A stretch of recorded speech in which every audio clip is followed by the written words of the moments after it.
Everybody, Brian Neubert here again from goldenblack.com, live in Assembly Hall, Simon Scott Assembly Hall, my bad, in Bloomington, Indiana, following Purdue's 81-69 win over Indiana, obviously. Purdue's eighth straight in the rivalry, something that obviously will never get old to Purdue, but is sort of becoming, pretty common. This was a game where I thought these were two pretty evenly matched teams, and I think that's been the case the better part of the last few years between Purdue and Indiana. And Purdue just keeps finding ways to beat these guys. I think there have been some instances where Purdue's had the tougher team and whatnot, but Purdue, one way or another, keeps beating these guys. And I'm sure they're loving every second of it. But a couple things about this game. First off, I have to get out of here. They're going to close the building. You're not seeing this until the middle of the night because I have to drive back to upload it. When you can shoot, you're hard to guard. When you can't shoot, you're not so hard to guard. And I think that's one of the big delineations between Purdue and Indiana here the last couple of years, where Purdue has had so much offensive skill.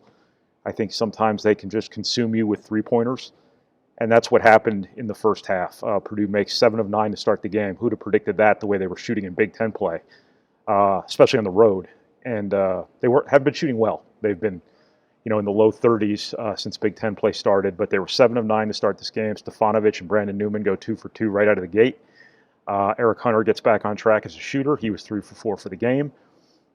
Just one of those games where it was kind of one of those magical nights from three-point range. They were 11 of 17 for the game. Conversely, Indiana is not a very good shooting team. I'm quite certain Purdue's game plan was to beat them with jumpers, to crowd Trace Jackson Davis, to stop the dribble by any means necessary, and make them shoot over a set defense. And whether or not that game plan necessarily was executed to a T, I don't know.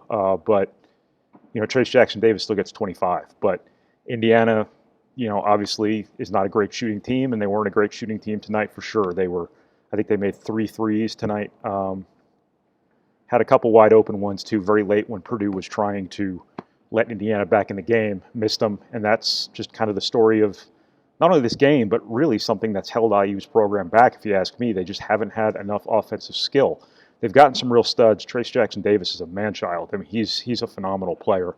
But they just haven't put enough weapons around him for this team and last year's team to be better than they were or are. And, I think that was really reflected again in this rivalry tonight. One team's really, has a lot of shooters. The other one doesn't have quite as many. And that limits what you can do offensively. That really lowers your ceiling, even when you have an outstanding player like Trace Jackson Davis. But, Purdue has an outstanding player too. And, Travion Williams is really coming of age here. I don't know what that is. 2 second halves in a row in big-time road games. I'm still going to qualify this as a big-time road game because anytime Purdue wins here, I think it's a big-time road game, even without the wall of venom that's normally pouring down on Purdue here. Travion Williams has been phenomenal in second halves of really big-time games and really close games. And he's just become a clutch player. He's become a more mature player. He's becoming a more effort-driven player. He is starting to talk like a coach even, and that speaks to, Painter and them, seemingly rubbing off on him. And, he was really young for his age when he got to Purdue. And, I think it took some time maybe for him to grow up a little bit in that sense. He certainly seems to be right now. He's saying all the right things, and he seems to be backing up his words with action.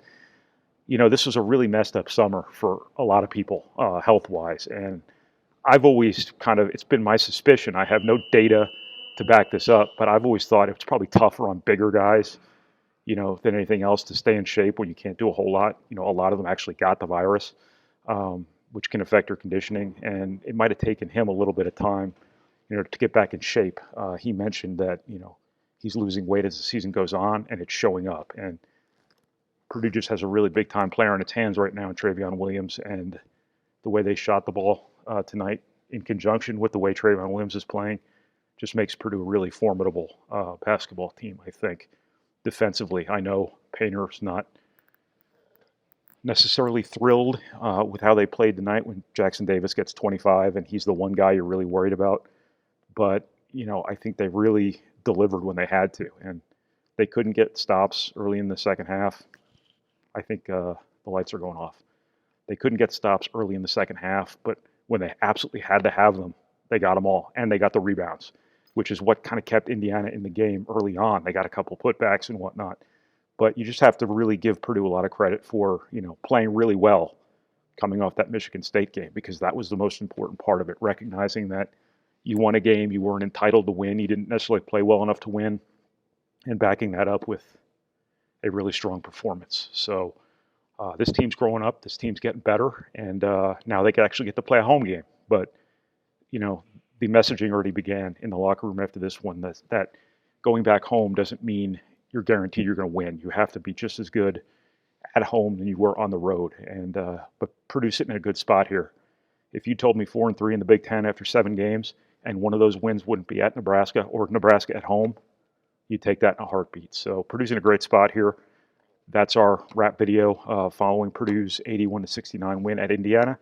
Thank you for watching. Thank you for reading. Thank you for listening. And thank you for processing our materials, however you process our materials. And I forgot to mention our sponsor. Thank you to the Purdue Union Club Hotel. Keep them in mind next time you visit campus. I'd appreciate it. They'd appreciate it. We'd all appreciate it. Thanks so much, everybody. We'll talk to you again this weekend after Purdue plays Penn State. Mackey Arena still has games played there. How about that?